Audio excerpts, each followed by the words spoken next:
En los medios de comunicación. En los hogares. En los círculos de amistad. Y desde los poderes fácticos. Se suele hablar, en los últimos años, de la escalada de la inflación, fenómeno económico que causa un aumento de los precios y por ende, una pérdida del poder adquisitivo de las empresas, hogares e individuos. Pero poco se habla del fenómeno contrario a la inflación, la deflación. La deflación, en términos económicos, se refiere a la caída generalizada y prolongada del nivel de precios de bienes y servicios en una economía. Este fenómeno económico, no obstante, se produce con mucha menor frecuencia que su némesis la inflación. Para que se considere que hay deflación en una economía, la bajada de precios debe mantenerse al menos durante 2 semestres, según el Fondo Monetario Internacional, FMI. Podemos citar como causas más importantes para que se produzca un caso de deflación las siguientes. 1. Reducción de la demanda. Si las personas compran menos bienes y servicios, las empresas se ven obligadas a bajar precios para poder vender sus productos. 2. Exceso de oferta. Si hay más productos de los que la gente quiere comprar, los precios bajan. 3. Disminución de la masa monetaria. Si hay menos dinero en circulación, los precios tienden a caer. 4. Factores externos. Eventos como crisis económicas, guerras o desastres naturales también pueden provocar deflación. En general, la deflación moderada puede no ser tan perjudicial para la economía como se suele pensar. De hecho, una bajada gradual de los precios en algunos productos de consumo puede aumentar el poder adquisitivo de las familias y ser un factor positivo. Sin embargo, una deflación severa o prolongada sí puede tener consecuencias negativas importantes. 1. Desincentiva el consumo y la inversión. Los individuos posponen sus compras ante la expectativa de que los precios bajen aún más en el futuro. Las empresas reducen su inversión al tener menos expectativas de beneficios. 2. Aumenta el peso real de la deuda. El valor real de la deuda aumenta con la deflación, lo que dificulta su pago para empresas y familias. Esto puede llevar a quiebras y a una reducción del gasto agregado. 3. Genera un círculo vicioso. La caída de la demanda lleva a las empresas a bajar precios, lo que reduce aún más la demanda, y así sucesivamente. Esto puede desembocar en una espiral deflacionaria con estancamiento económico y aumento del desempleo. 4. Dificulta la política monetaria. Los bancos centrales tienen menos herramientas para combatir la deflación que la inflación. Bajar los tipos de interés puede ser contraproducente, ya que podría desincentivar el ahorro y crear el fenómeno contrario, es decir, la inflación. Mientras que el aumento de los tipos puede encarecer aún más el crédito, lo que podría desincentivar aún más la inversión y el consumo, agravando la recesión. Y en los casos en que la deuda está denominada en una moneda que se aprecia al subir los tipos de interés como el dólar estadounidense o el franco suizo, puede ser más difícil para los deudores pagar sus deudas, lo que podría llevar a un aumento de la morosidad e incluso a impagos. Curiosamente, algunos de los casos más conocidos de deflación en la historia se han producido tras ciclos económicos tremendamente expansivos. Es el caso de la Gran Depresión acaecida a nivel global entre 1929 y 1939 con una caída de precios de hasta el 10% anual en algunos países.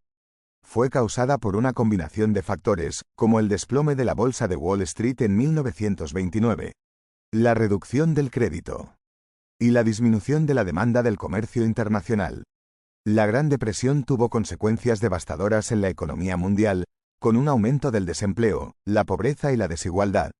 En líneas generales, los principales poderes económicos como gobiernos, bancos centrales, economistas y empresas prefieren un entorno económico con una inflación moderada. Sin embargo, existe una corriente económica que aboga por la deflación siempre y cuando ésta sea moderada y se produzca de forma natural y no causada por el intervencionismo estatal. La Escuela Austríaca de Economía es una corriente de pensamiento económico liberal y tiene una visión particular sobre la deflación que la distingue de otras escuelas de pensamiento, como la keynesiana o la monetarista. En general, la escuela austríaca considera que la deflación es un fenómeno natural y saludable en una economía de libre mercado. Sus argumentos a favor de la deflación son: 1. Mejora del poder adquisitivo. Al bajar los precios, las personas pueden comprar más bienes y servicios con la misma cantidad de dinero. Algunos sectores como el tecnológico llevan la deflación implícita.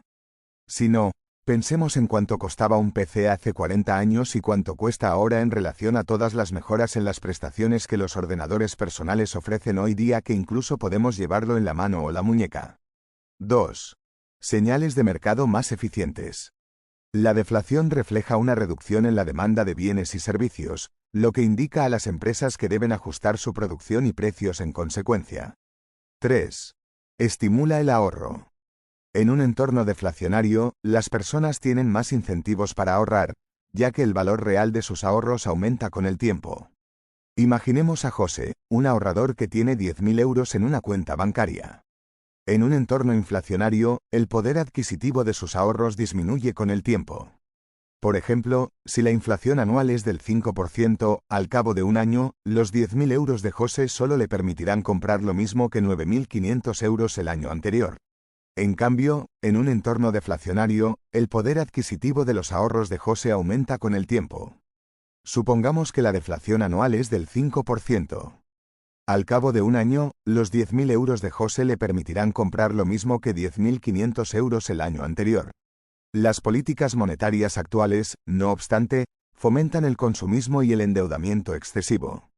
Los ahorradores son castigados mientras los deudores son premiados. Supongamos que Ana tiene una deuda de 10.000 euros con una tasa de interés fija del 5% anual. Si la inflación anual es del 2%, el valor real de la deuda disminuye en un 2% cada año.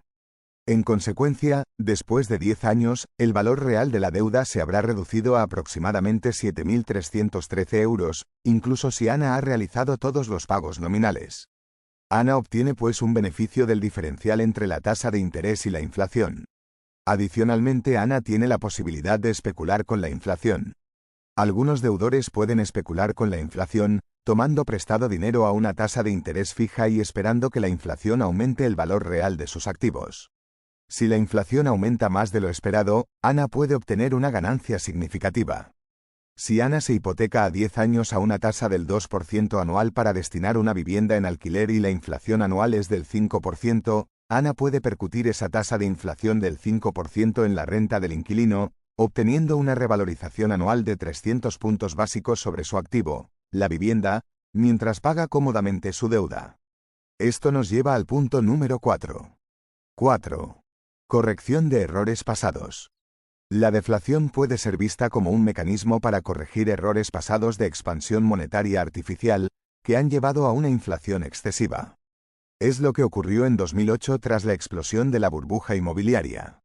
La crisis financiera global de 2008 tuvo un impacto devastador en el sector inmobiliario español, lo que provocó una deflación inmobiliaria de magnitud sin precedentes. Entre 2008 y 2013, los precios de las viviendas en España experimentaron una caída acumulada de más del 40%, con algunas zonas particularmente afectadas registrando descensos de hasta el 70%. Tras años de crecimiento exponencial, la burbuja inmobiliaria española estalló en 2008, dejando un exceso de oferta de viviendas y una disminución de la demanda.